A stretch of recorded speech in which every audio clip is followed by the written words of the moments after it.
Lakipur, South Borak Hall, Binakanti Asimuktada, Sinlangi Riba, Mipam Sigi Mipumapu,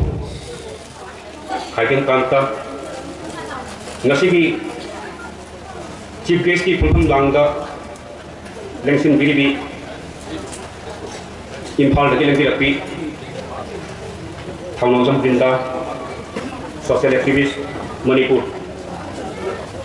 Loinana, Dr. Purishavan Pilmani, Editor, Ichema, dan Arambai. Loinana, Takhelambam Brojeshwari Devi, General Secretary Mayapaibi, Binakanti Part 2, Mang the Lengsin Biriba, Akangahi, Wazaguru, Kwai Puding Mapu, Manipuri People's Front President Ama Oina, Ikai Kundama Pongokari, Norukari. Nasi Asi Yama Puning Shiraba Irebak Manipuri, Fokiba Elo Manipur War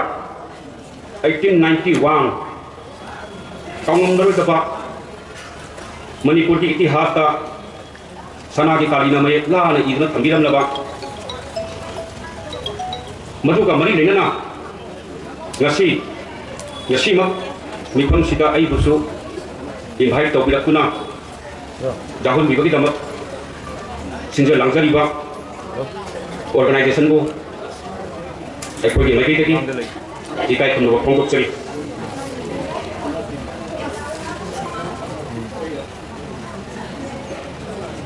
Jubras Tikendraji Tangal General की मदद दी कोई न ममांग इधर की अंगांग housing इधर की अदुम मसीकी पालन से जाऊज़र का लाखवा अमती अखंग अही वजासिंगा तापी अक्वा तंबी अक्वा की मतुंग इन्ना लेवाक मियाम न खंगरी अमसुंग मधु की पालन सु सही कुदिंग की तौगुना लाखवी मसीकी मदद का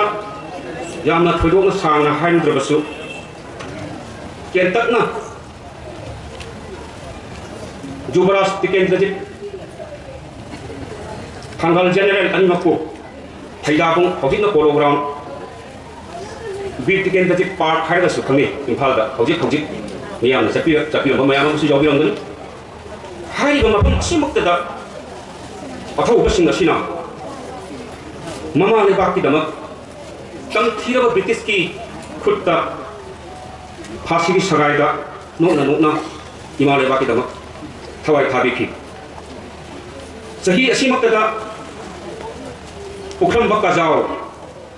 Niranjan Subedar Chirai Naga Hai Batona Pabahiro Kaya Sibuna Jail Gimanunda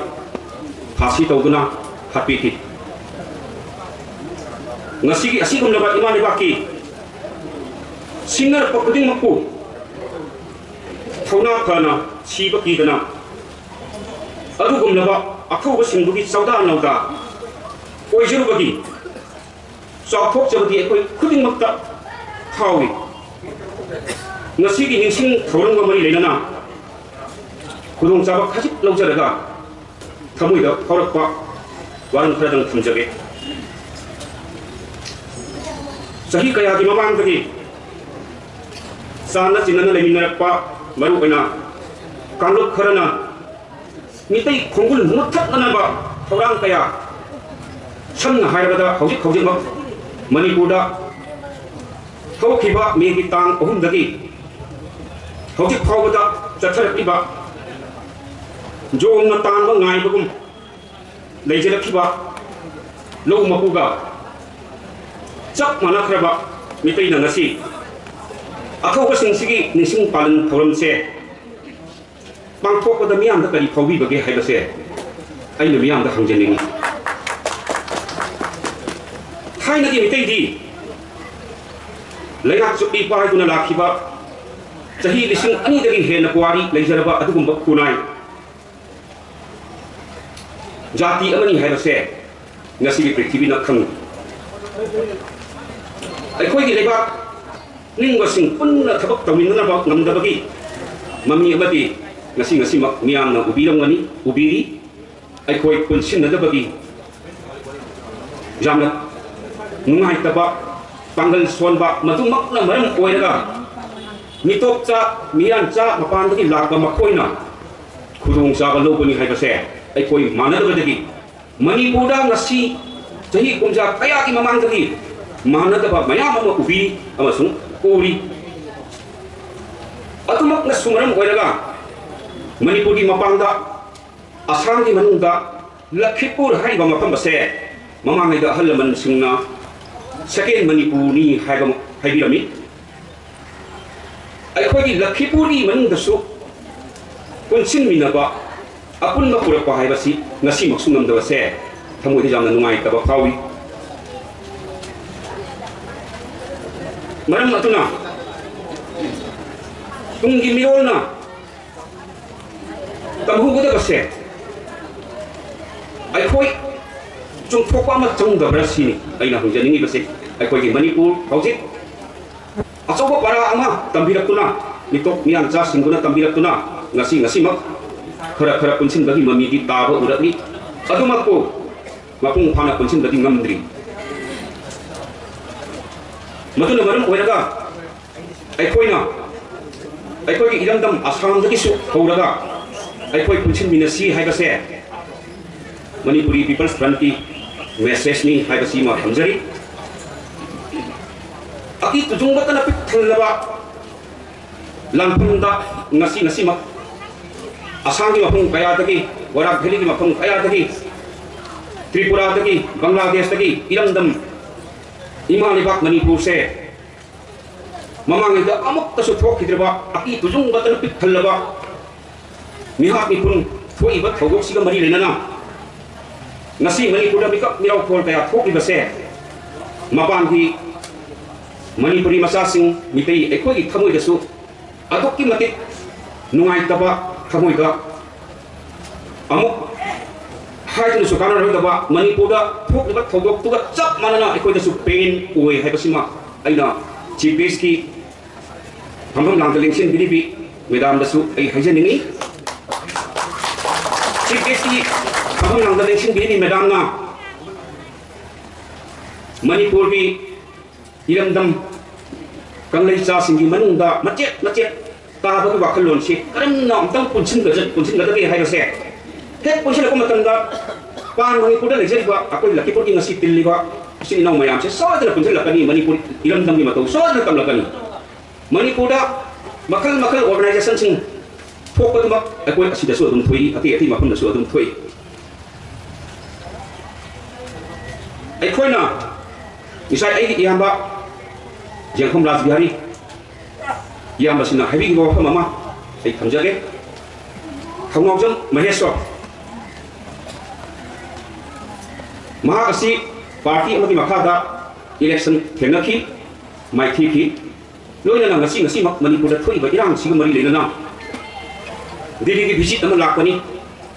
Delhi की विजिट सी भया गवापी ओरगा चक्की हादना इंगोंदा कंटेक्ट तौबिरखी लोइना महाकना लैबा होटेल अदुदा अखोई खनन लेनबा जाबा मियोन मरी मंगातंगा पुन्ना अमुक्तंग फमिनसी हादना अखोई चचरी महाका नुंथिन की पुंग मरी दगिना नुंदांग की पुंग मापन मखाई फो अखोई फमिनै महाकी अपाम्बा अमदी अखोई अपाम्बा से मणिपुर दा थोइबा इरांग सिग मरी लेना गुवाहाटी दा रैली मसा अमतंग रैली असे लाउब खोंबकी रैली नते शांति पुरनबगी रैली नि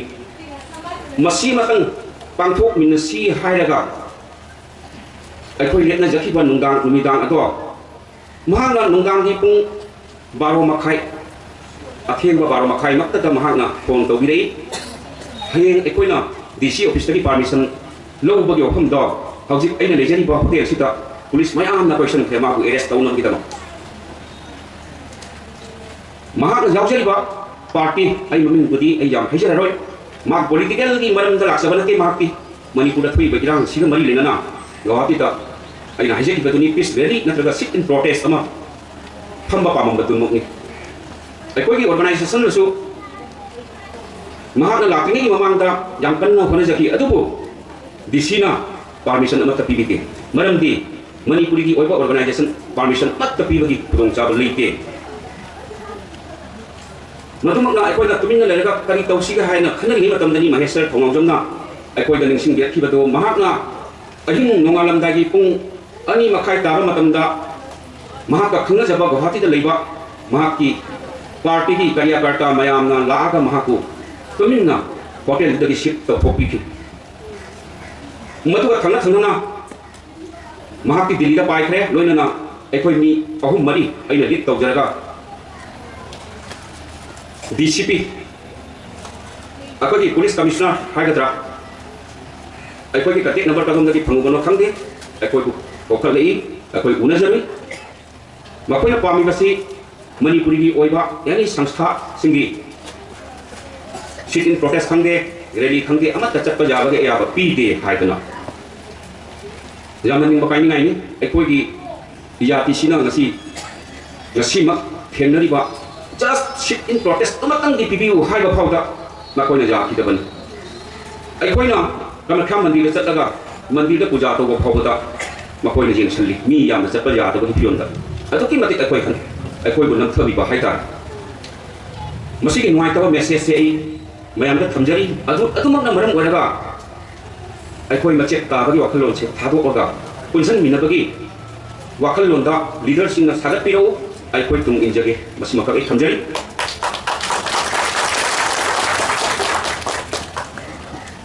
अखोइना ngasi ngasi mak Manipur da होखिबा नुमित निनि हुमनि की पार्लियामेंट की मिफमदा भारत की प्राइम मिनिस्टर ना यामना थुना शांति लानी हाइबदु खक्ता बदि अखोइ थमोइदा यामना नुंगाइबा फावी अदुबो इम्फाल लोमदगी अइगा सकंग नजबा कॉलेज की प्रिंसिपल सिंह मयाम जाऊरी मणिपुर यूनिवर्सिटी की फैकल्टी सिंह याऊरी मकोइना हायरपदा लांग लोइखिरोय मरम अदुना नकोगी ऑर्गेनाइजेशन की ngasi फावदा इम्फाल दा लापगी पाउ ताते मतें खरा पांगना बफोना सी आदना मदुगी पाउ मसु तंबिरई एकोइसु था अमा अनि की ममांगदगी कोइ सेम साजरी एकोइना लांगन दा चटलगा लांथेंगनी बा इचिन इनाउसिंग लाना खनबिगनु मणिपुर की कासिंग कोया का लेबा इचिन इनाउसिंग मास्टर डिग्री पास तौरबा ग्रेजुएशन पास तौरबा लोंमी ओइना हिंबा अदुगुंबा लेता लायबा मयाम ngasi की लांथें सिदा लांथें नरी हाबसी मति मयक सेंगी मखोगी अवापा खरतंग हौजिक कांगना लंदारतना मयाम ना दुम ताबिरी बदुनी मोरेगा मणिपुर राइफल ना सिंबा अखोगी लेतबगी पाव अदु तनतना इम्फाल मनु दसु संदोपि लेबा अदुगुंबा मखलगी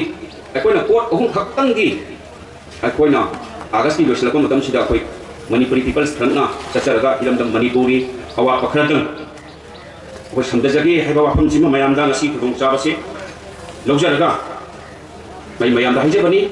ngasi 13 अगस्त का मरी लेना